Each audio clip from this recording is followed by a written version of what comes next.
Well, welcome to the hospital, and I hope everybody's having a great time listening to the entertainment that is being provided by our local talent here in Tabor and District.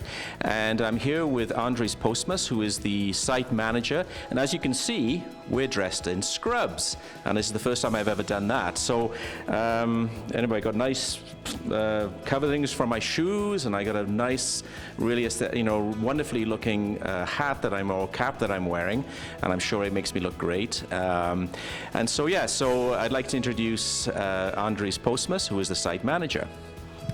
Thanks, Andrew. And we're going to look at some equipment today that has been bought with funds that have been donated to the Chinook Health region. And the first one we're going to look at is a stored CMAC. And Andres, maybe you can explain to us a little bit about what this instrument is used for, and so we can enlighten all of us, our audience, myself included. Sounds good. So this piece of equipment is mainly used in the operating room. It is equipment used to intubate patients, which means patients who receive a general anesthetic who will not be able to breathe on their own need a breathing tube. So this equipment is used to insert this breathing tube. So this handle will be inserted in a patient's mouth, and then the anesthesiologist who provides the anesthetic will be able to view exactly down in somebody's throat and locate the vocal cords and place the breathing tube appropriately. It is, I think, used completely as a standard equipment, but is especially critical when there's a difficult intubation where it's difficult to see the vocal cords. This provides a much better view. So it also is removed from here in emergency situations and used in the trauma room and emergency when people need to be intubated over there. Okay, and so this instrument was bought in the past 12 months? Yes. Okay. So, and could you give me an idea again for our general audience here who are watching today, how much an instrument like this would have cost us? This piece of equipment, it comes with several handles, but it is $106,000. So it's expensive, but it could be a lifesaver. Now we're going to move on to another piece of equipment sitting right alongside this one. This is a striker, is what I can see. And Andres, again, maybe you will be able to tell us exactly what this instrument is used for. Sure. So this is the tower, and the equipment is used for arthroscopy. So it is surgeries where a surgeon will look into joints, mainly knee joints, to see if there's any problems inside the joint that can then be diagnosed and possibly treated during the arthroscopy as well.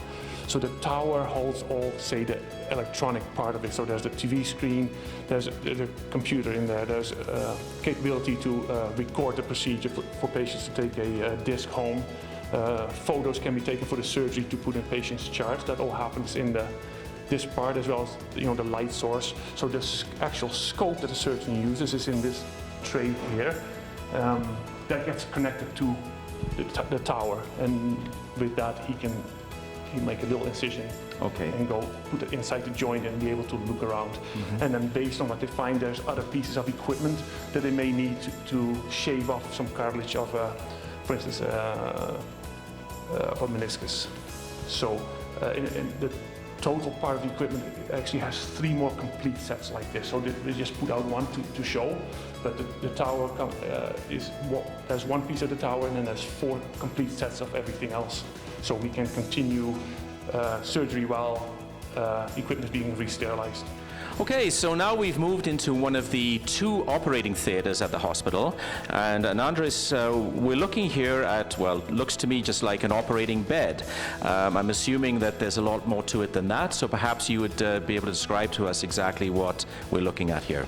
Sure, so this is what we call an OR table, or an operating room table, but actually really it is a stretcher or a bed. But they're kind of a special bed. They have a lot of functions that they need to have in order to facilitate different positions patients may need to have. Or, for instance, during the arthroscopies we talked about earlier, the bottom half of the table can be removed so that legs can hang down over the edge. So I can quickly kind of show you. So there's a remote that comes with this bed, and it will give options. And as you see, the table can be rotated left and right Of course, the whole thing can go up and down. The legs can go down or up, the back. And really, it's kind of like unlimited movement that these beds can make in order to have a proper position for whatever the surgery or the surgeon may need in a particular case. So are there one of these beds in each of the operating rooms? There's, the foundation bought 2 beds, one for each room. Okay, and perhaps you give us an idea of what the outlay on that one was, on these 2. For the 2 beds, it was $77,600. Okay, so as we're moving around this operating room that we're in, we're now looking at a cabinet that looks to me like it's temperature controlled. And again, Andres, you can explain a little bit about what this is that we're looking at. Sure, Andrew. So this is a digitally monitored warming cupboard. It provides the opportunity to warm anything from blankets that patients may need because people do tend to get cold during surgery, as well as heating packs and IV fluids and also irrigation fluids. So with IV fluids, I mean actually fluids that we would hook up to an IV. And if somebody needs a large volume of fluid and you do that at room temperature, it would cool a patient down. So to have the fluids pre-warmed protects a patient from hypothermia, as well as the irrigation fluids that I use to irrigate the surgical field, so the wound.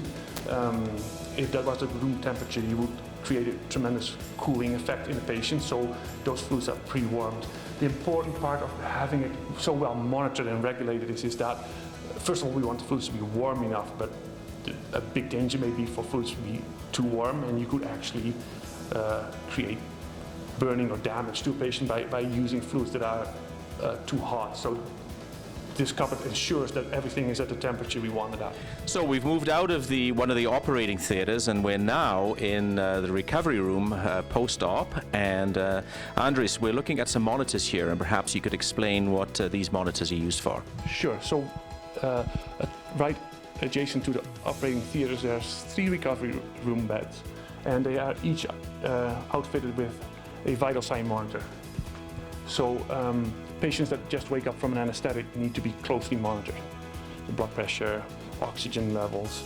So that can all be done through these monitors. So each bed has one of those new monitors, and they provide us a very effective way to monitor a patient. So I'm assuming you have 3 of these, is that correct? That's correct. Okay, and how much is each unit?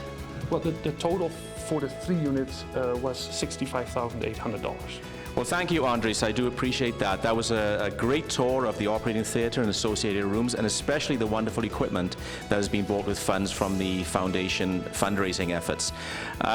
So we'd like to sign off and send you back to the Heritage Inn, but Andres, maybe you'd like to just have a few more words as we wrap up here. Sure. Well, thanks for coming and having a look in our hospital, and I would like to take the opportunity to thank the foundation and all its contributors to make all this possible. We have some beautiful state-of-the-art equipment here now that's being used frequently, and I think it's doing a great service to the patients, and it's been able to expand our role as a hospital and the type of procedures we do.